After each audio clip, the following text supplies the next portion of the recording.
David Hume's Enquiry Concerning Human Understanding.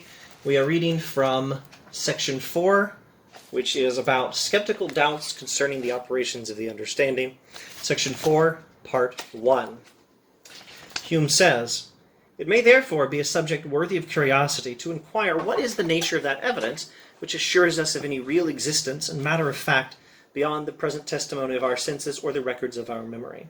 To review what was in the last video, Hume says all our knowledge is either a relation of ideas or a matter of fact. And a relation of ideas concerns our ideas. It concerns how one concept in the mind relates to another concept in the mind. It does not seem to concern the world outside the mind. All knowledge of the world outside the mind is gathered from experience.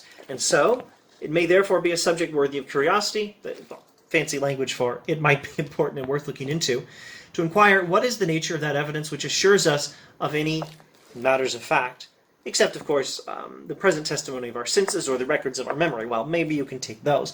But how do we know anything else beyond my immediate perception of something blue here, and maybe some memories about what I've experienced in the past? How do we learn anything about the facts of the world? How do we know what is the effect of me drinking this tea?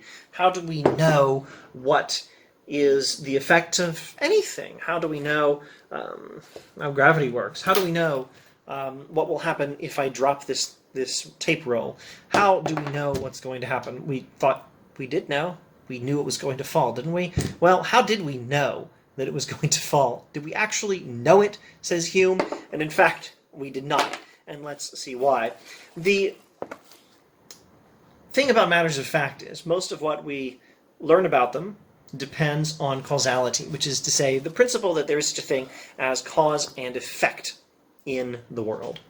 Cause and effect happens. He says, all reasonings concerning matter of fact seem to be founded on the relation of cause and effect.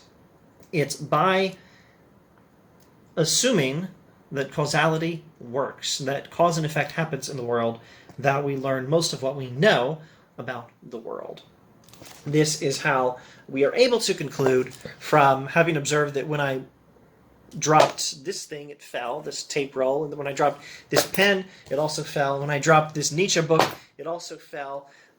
From observing this, we conclude that all unobstructed objects fall towards the center of the earth, maybe refining the statement a bit for proper knowledge of astronomy and physics, but the general idea doesn't depend on phrasing it perfectly. The point is, we learn from experience by reasoning to some general conclusion about how the world works from our observations of how it has worked in our very limited experience. And this reasoning works only if we assume that cause and effect works. We assume there's something, we call it gravity, that is pulling this tape roll down. We assume there's something called gravity pulling the pen, the Nietzsche book, down. We assume this. That's how we get to our conclusions about gravity, and that's the sort of reasoning we follow with pretty much everything other than, well, the present testimony of our senses or records of our memory, besides what we're consciously aware of having experienced in the past or currently experiencing. I see the blue in front of me and so on. Besides all that, everything we know about the world seems to depend on the assumption that cause and effect is in place. Here it is constantly supposed that there is a connection between the present fact and that which is inferred from it. Were there nothing to bind them together, the inference would be entirely precarious. You think that when I let go of this Nietzsche book, it's going to fall towards the center of the earth. Why do you think that? You assume there's a connection between this event and the next event. How do you know that that connection is there? Because you're assuming that there's such a thing as cause and effect. The pull of gravity is going to cause the Nietzsche book to fall. Well, it worked again, didn't it? But how did you know? You knew by assuming that something had caused it to fall the first time, and the second time, and the third time, and now the fourth or fifth time. I've lost count. The assumption of cause and effect is what allows you to draw these inferences. However, we must venture to inquire how we arrive at the knowledge of cause and effect.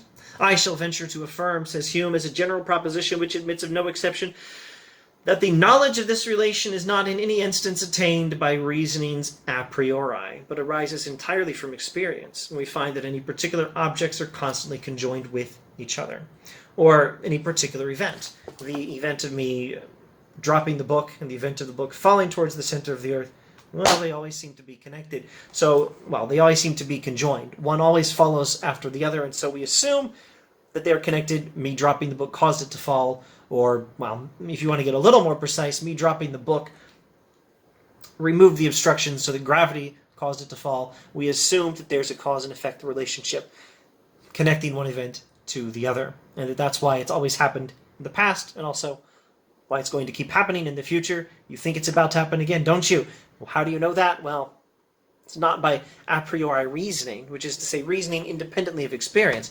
It's by reasoning from experience. Knowledge of cause and effect depends entirely on experience. And so we're going to have to figure out how we got that knowledge from experience. That's the point of Hume's analysis here in section 4.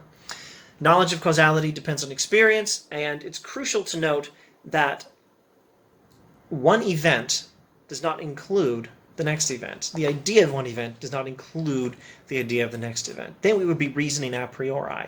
We would be reasoning independently of experience. But all we know about cause and effect depends on experience. The first time a baby sees a person let go of a book, the baby doesn't know that it's about to fall. That knowledge is picked up from experience. And how do we get it from experience? Well, we've observed that our knowledge of the world outside the mind depends largely on understanding that cause and effect is in place. So now we have to figure out, where do we get that knowledge? We're looking at the foundations of knowledge. What Hume is doing is raising skeptical doubts concerning the operations of the understanding.